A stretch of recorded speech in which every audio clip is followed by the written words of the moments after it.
안녕하세요. 반가. 처음에는 카메라를 째려보고 강의하는 게 무지 어색했는데, 이제는 정이 들어서 그런지 그렇게 어색하지 않군요. 재미를 느끼면서 어디를 쳐다볼까 하는 눈싸움도 하고 있다는 거. 어찌됐건 제일 중요한 거는 무한폐렴으로부터 건강을 지키는 게 가장 중요한 거죠. 예방수칙 철저히 지키고 거리두기 꼭 지켜서 건강한 모습으로 만났으면 합니다. 다음 주는 실습을 해야 되는데 온라인상에 실습을 할 수 있을까 걱정이 많이 되는군요. 자, 다음 주 걱정은 다음 주에 하기로 하고, 오늘은 지난 시간에 이어 4차 산업혁명의 핵심 기술 중에서 산업의 꽃이라고 할 수 있는 블록체인을 같이 한번 알아보겠습니다.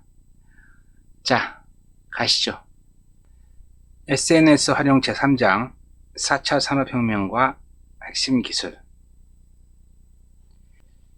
4차 산업혁명의 꽃, 블록체인. 왜 블록체인이 4차 산업혁명의 꽃일까요?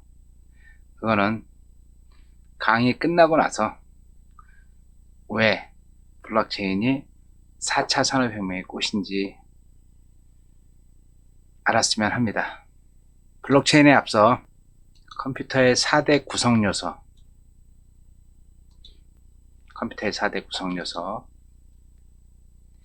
하드웨어, 소프트웨어, 유저, 데이터, 이게 컴퓨터의 4대 구성요소라고 이야기하죠. 컴퓨터 4대 구성요소 중에서 가장 중요한 게 무엇일까요? 하드웨어, 소프트웨어, 유저, 데이터. 어떤 게 제일 중요한 것 같아요? 하드웨어가 없으면 소프트웨어도 필요 없겠죠? 아무리 좋은 하드웨어가 있어도 소프트웨어가 없으면 그 하드웨어 또한 무용지물이고, 결국 하드웨어하고 소프트웨어는 누가 필요해서 있는 건가요? 유저가 필요해서 있는 거죠? 유저가. 그런데 우리가 한번 곰곰이 생각해 보자고요. 하드웨어, 소프트웨어, 유저. 결국은 이 데이터를 만들기 위해서 필요한 매개체가 아닐까요? 내가 은행에 돈이 1억 원 있다고 칩시다. 그러면은 은행에 컴퓨터가 있어야 되겠죠?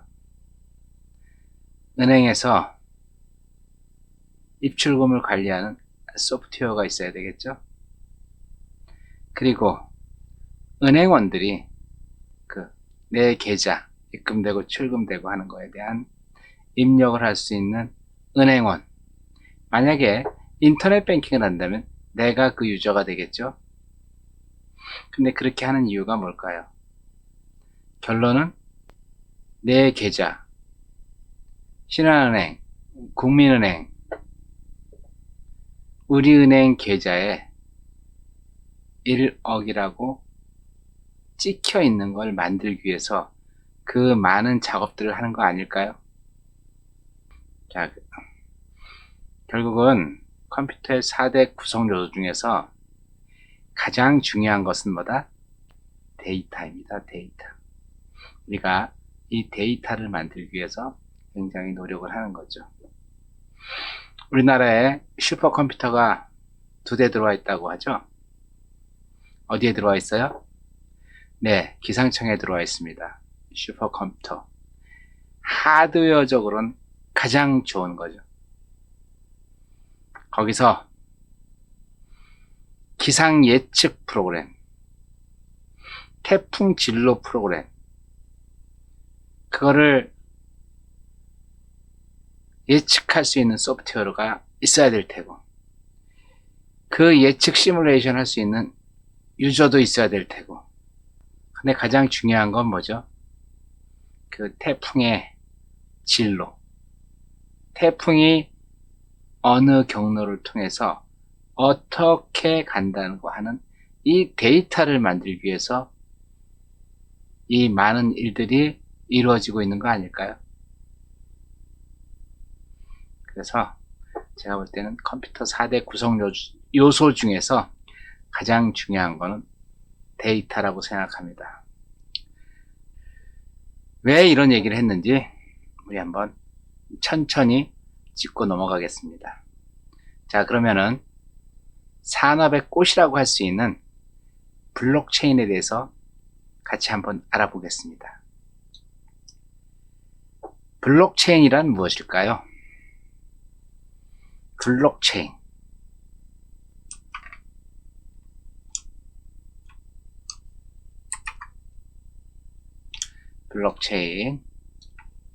블록체인은 P2P 네트워크 상에 노드의 수만큼 복제되어 분산 저장되어 있는 암호화된 공개 거래 장부를 블록체인이라고 합니다. 분명히 한국말로 되어 있어요. 그렇죠? 그런데 무슨 말인지 모르겠어. P2P 네트워크. 노드의 수만큼 복제되어 분산 저장되어 있는 암호화된 공개 거래 장부다. 자, 하나씩 짚고 넘어가죠. 먼저 P2P 네트워크가 뭔지 이건 여러분들 어느 정도 알고 계시죠? 그렇죠? P2P 네트워크. 자, 요거는 서버 베이스 네트워크라고 얘기하고, 요거를 P2P, 피어 투 피어라고 얘기하죠. 피어 투 피어. 이 네트워크 상에 이 서버라고 하는 거는 마스터와 슬레이브가 구분이 됩니다. 주는 사람은 마스터, 받는 사람은 슬레이브, 서버, 클라이언트 이렇게 이야기를 하죠. 그런데 이 P2P는 마스터하고 슬레이브라는 개념이 없고, 누가 주는 사람은 샌더, 받는 사람은 리시버, 이렇게 돼서 서로 동등한 권리를 가지고 서로 주고받는 걸 P2P 네트워크 하죠. P2P 네트워크. 그래서 이 P2P 네트워크 상에 노드의 수라는 건 뭘 얘기하냐면 이 연결되어 있는 컴퓨터의 수입니다. 컴퓨터의 수. 자, 그러면은 이어서 복제되어 분산 저장되어 있는 암호화된 공개 거래 장부. 이건 무엇을 얘기할까요?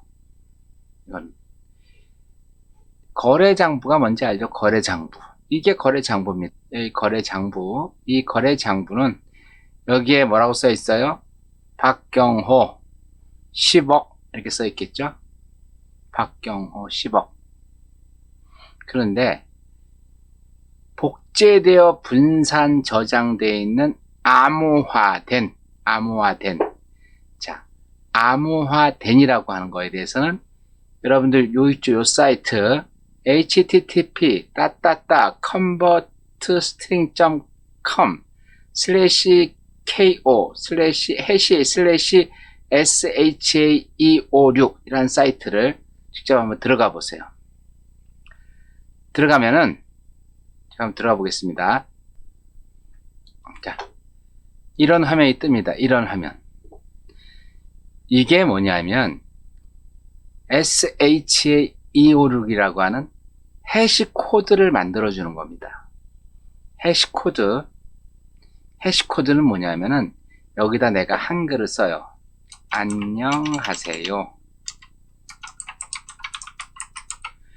이렇게 해서 안녕하세요라는 글자를 입력하게 되면은 요 해시를 생성하겠다 라고 하게 되면 클릭하면요, 요런 숫자로 나옵니다. 요런 숫자로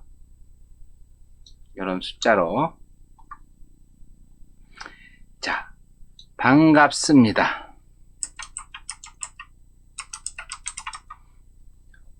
다시 해시를 생성하면 요런 숫자로 나오죠. 이게 암호화 됐다고 하는 겁니다.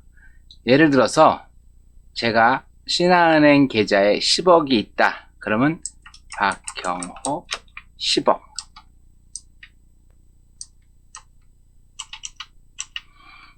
(1, 000,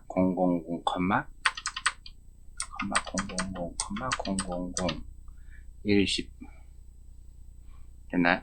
네. 이렇게 되겠죠. 그래서 해시를 생성하면 똑같이 이렇게 만들어집니다. 이렇게. 근데 재밌는 거는 이 글자가 열로 바꾸는 건 굉장히 쉽습니다. 이렇게 알고리즘이 고정되어 있어요. 알고리즘이 고정되어 있어서 여기다가 어떤 글자를 넣든지 간에 바로 이런 코드로 바꿉니다. 이렇게 바꾸는 건 굉장히 쉽습니다. 근데 문제는 이걸 가지고 이걸 찾아내는 건 굉장히 어렵습니다. 이걸 가지고 이걸 찾아내는 거. 그리고 더 재밌는 거는 여기에 글자를 한 글자를 썼든 여기에 글자를 한 글자를 쓰든, 한 글자를 써도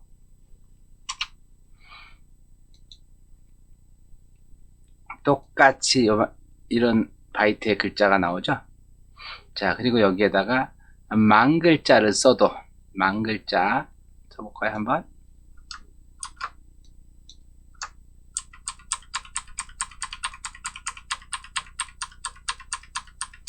이렇게 글자를 굉장히 많이 넣고 해시를 만들어도 딱 정해진 길이의 코드만 나옵니다. 그리고 더 재밌는 거는 1이라는 숫자를 넣고 해시를 만들 때 하고 1이라는 숫자의 해시를 만들 때 하고 1점에 대한 해시를 만들 때 하고 비슷할 줄 알았는데 완전히 다른 글자가 나온다. 완전히 다른 숫자. 이해하셨나요? 자, 이게 해시 코드를 이용한 암호화입니다. 암호화. 자, 분산 저장되어 있는 암호화된 공개 거래 장부. 자, 암호화된 공개 거래 장부가 뭔지 알겠죠? 원래는 신한은행 박경호 이렇게 써 있어야 되는데 그렇게 써 있는 게 아니라 어떻게 써 있다? A2, A1D, 1146, A 이렇게 돼 있기 때문에 이 글을 가지고 신한은행 박경호 10억을 찾을 수가 없다는 거죠. 글자가 다 이런 글자로 표기가 됩니다. 이 글자를 보면 아무도 알 수가 없죠. 그리고 재밌는 거는 이 데이터들이 한 곳에만 저장되는 게 아니라 아까 말씀드린 노드에 다 저장이 되어 있습니다. 다. 그래서 복제되어 분산 저장되어 있는 암호화된 공개 거래 장부라고 이야기를 합니다. 그러면 암호화된 공개 거래 장부하고 블록체인, 우리가 일반적으로 얘기하는 암호화폐하고 무슨 연관관계가 있을까요?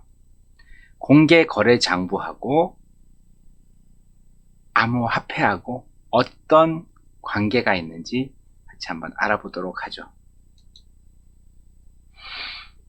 자, 우리가 화폐라고 하는 거 있죠? 화폐. 화폐는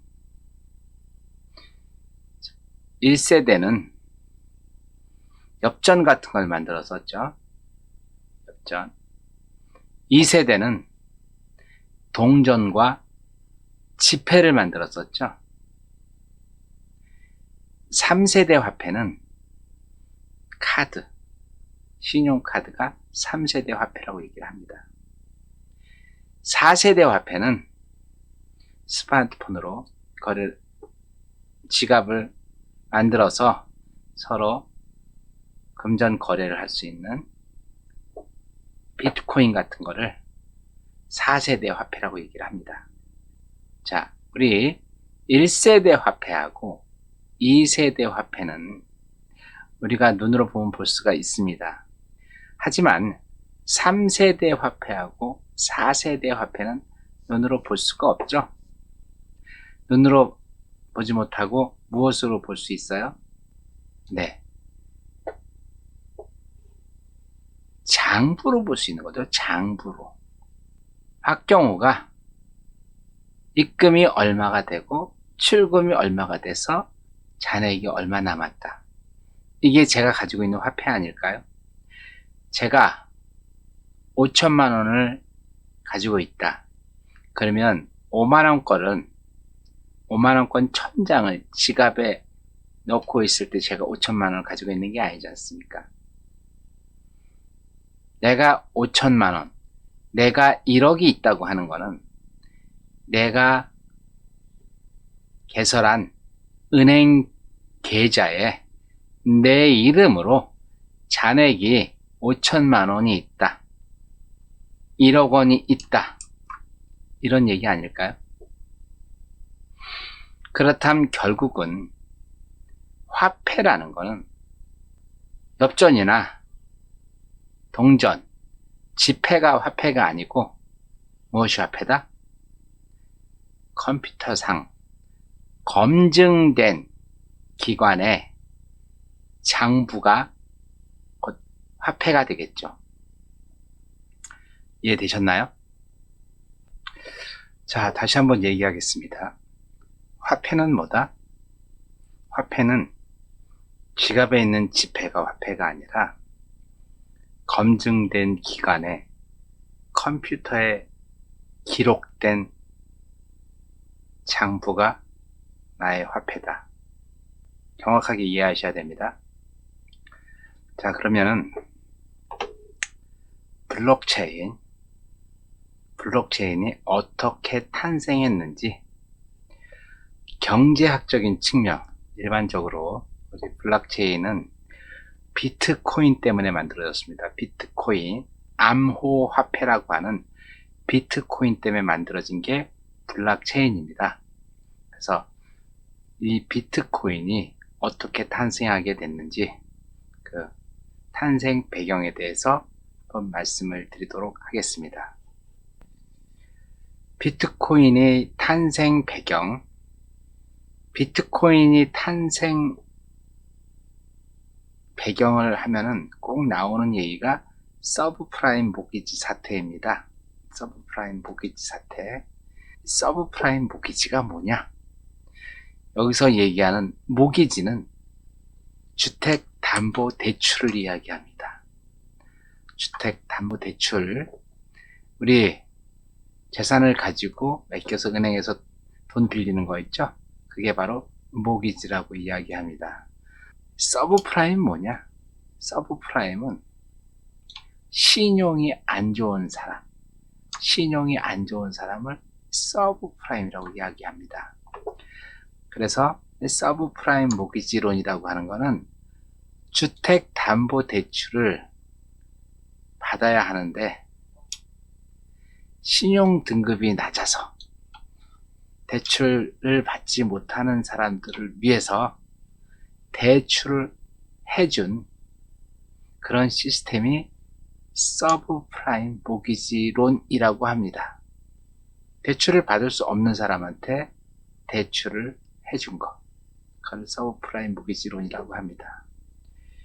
그러면 그 서브프라임 모기지 사태가 왜 발생하느냐? CDO 이건 뭐냐면은 부채를 담보해서 돈을 빌려줄 때 주는 증권이 CDO입니다. CDO. 그래서 CDO 시장이 확대가 되면서 그에 따른 확대가 됐다는 얘기는 뭐냐면은 서브프라임이 있고 프라임이 있습니다. 프라임은 등급이 좋은 사람, 서브프라임은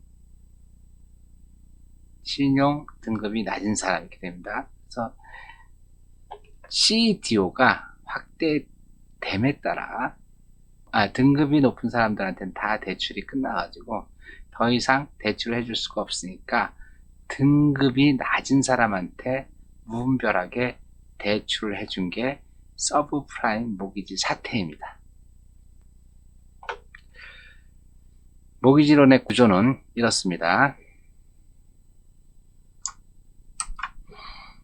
사람이 모기지 회사를 통해서 주택을 담보해서 채권을 발행하면은 이 투자자들은 이 채권을 사줍니다. 채권을 사주면은 이 채권이 나중에 돈이 되는, 그래서 이자 수익이 생기는 거죠. 그래서 이제 서브프라임 모기지 재앙이 어떻게 시작됐냐 하면은 미국의 연방준비제도 이사회 의장인 앨런 그린스펀이라고 하는 사람이, 그 전에 투자자들은 미국의 국채, 내가 돈은 있어요. 돈은 있는데 돈을 갖고 있다고 돈이 되는 게 아니잖아요. 국가에서 발행하는 채권을 사서 그 채권에서 발생하는 이자로 부자들이 돈을 벌고 있었습니다. 그런데 앨런 그린스펀이라는 사람이 2001년 야, 니들 미국 국채로 돈을 벌지 말고 이제는 다른 걸로 돈을 벌어라 이렇게 얘기를 했어요. 근데 미국은 신용 등급을 이렇게 3단계로 나눕니다. 프라임급, 이건 진짜 A급 고객들, 절대 돈을 떼먹지 않는 그룹. 그 다음에 알터 A 등급, 이 알터 A 등급은 위험도는 있지만 돈은 떼먹지 않는 사람들이라고 얘기하면 중산층 정도 되겠죠. 그리고 이제 서브프라임 등급은 빈곤층입니다. 빈곤층. 이 돈을 빌려줄 때 단계가 있습니다. 비바라는 게 있습니다. 비바는 뭐냐면 수입 증명을 하고 자산을 증명을 해야 돼요. 무슨 얘기냐면 내 월급 통장을 까고 내가 실제 부동산이 있는지 없는지를 보여줘야지만 돈을 빌려줄 수 있는 비바. 그 다음에 수입은 내가 월급 통장은 안 까도 돼. 보여주지 않아도 됩니다. 내가 월급 통장은 안 보여줘도 돼요. 나 그냥 연봉 5천 받습니다. 이렇게 말로 하면 돼요. 말로. 그 대신 중요한 거는 나는 우리 집이 있는데 그 집에 대한 증명할 수가 있어야 됩니다. 집에 대해서. 그거를 시바 State Income Verified Asset, 그래서 시바라고 얘기하고, 그 다음에 이제 시사라고 얘기하는 게 있습니다. 시사는 뭐냐면은 수입도 1,000원이고, 아유 나 연봉 1억이야. 자기가 말로 하면 됩니다. 말로 하면 되고, 내 자산도 실제 집문서를 가지고 있는 게 아니라 나 집 2채 있어 라고 선언만 하면 됩니다. 선언. 이렇게 선언을 하는 거를 시사라고 얘기합니다. 그 다음에 제일 마지막 단계에 뭐냐면 선언도 안 해도 되고 수입이 얼마인지 얘기 안 해도 돼요. 그리고 내 자산이 얼마인지 그것도 궁금하지 않아요. 니나라고 그래요. 니나. 그 니나노 대출이라고 얘기하는데, 이거는 그냥 아무나 가서 은행에서 돈 빌려주세요. 그러면 돈을 빌려주는 게 니나 대출입니다. 니나 대출. 그런데 이게 내려가면 내려갈수록 이자가 높아지겠죠. 그래서 니나 대출 같은 경우는 첫 1, 2년은 이자가 굉장히 쌉니다. 연 6%. 그런데 1, 2년이 지나고 나면 그 후에는 이자가 20%까지 올라갑니다. 그러다 보니까 이자를 못 내게 되면 어떻게 돼요? 원금보다 이자가 더 센 그런 상황이 되는 거죠. 2006년부터 미국 주택시장에 거품이 생기고 서브프라임 모기지론으로 이제 내가 대출을 받았는데 이자를 갚아야 되는데 수입이 없어요. 그러니까 집을 팔려고 합니다. 그래서 모든 사람이 다 집을 팔려고 집을 내놨어요. 그럼 어떻게 되겠어요? 집값이 무지하게 떨어지겠죠? 그럼 원래 내 집이 1억인데 1억을 담보로 해서 5천만 원을 대출을 받았어요. 근데 그 집값이 4천만 원으로 떨어졌어. 그럼 어떻게 될까요? 그래서 이제 도미노 현상이 발생을 한 거죠. 서브프라임 계층이 돈을 못 갚으니까 서브프라임에 돈을 투자를 한 투자자들이 수입이 들어와야 되는데 수입이 안 들어오는 거죠. 그러니까 거기 투자했던 돈을 다 회수를 해요.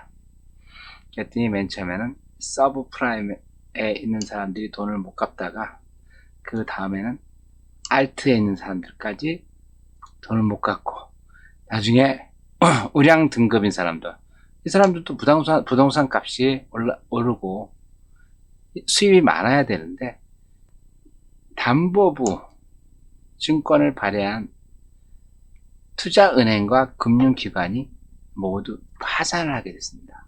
미국에서. 그러다 보니까 미국이 미국 혼자만의 경제가 아니지 않습니까? 미국은 전 세계의 경제를 좌지우지하고 있어요. 미국 경제에 의존하던 국가를 포함해서 전 세계의 경제가 불황을 겪게 된 거죠.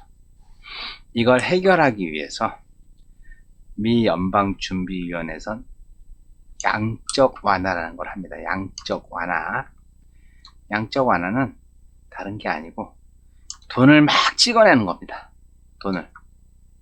계속 달러를 찍어서 국민들한테 제공해 줍니다.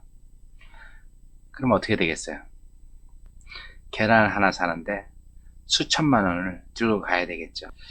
문제는 이제 미국의 월가에서 시위를 합니다. 시위. 그 시위 내용은 뭐냐면은 우리는 99%다. 이게 무슨 얘기냐면은 즉 금융계에 종사하는 수많은 사람들이 있는데 금융권에 종사하는 1%의 금융 거부들이 부자들이 전체 부의 50%를 독점을 합니다. 독점. 서브프라임 모기지 사태로 모든 사람들이 힘들고 어려운데 1%의 금융 거부들은 전혀 영향을 받지 않고 99%에 해당되는 사람들은 돈도 적게 받고 월가에서 시위가 일어납니다. 시위. 미국 경제를 위기에 빠뜨린 사람들은 1%에 해당되는 금융 거부들인데 그 사람들은 전혀 피해를 안 받고 나머지 99%가 책임을 지고 있는 그런 상황입니다. 더 무서운 건 사진 한 장인데 여기 밑에서 99%에 해당되는 사람들은 시위를 하고 있는데 그 위에 있는 사람들 와인 파티를 하면서 밑에 시위를 하는 사람들을 조롱하듯이 웃고 있습니다. 이렇게. 이 사진이 공개되면서부터 더 많은 사람들이 시위에 참여를 하게 된 거죠. 문제점이 뭘까요? 돈 있는 부자들이 이자 소득을 챙기려고 하는데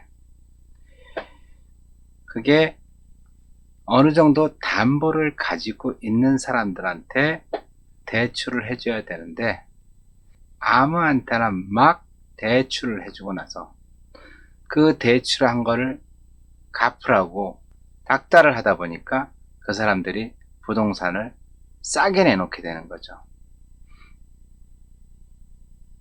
그러다 보니까 부동산 가격이 폭락을 하게 되고 시중에는 돈이 전혀 풀리지 않고 그러다 보니까 정부에서는 돈을 풀기 위해서 막 찍어내고 있고 서민들의 삶은 더욱 빡빡해진 거고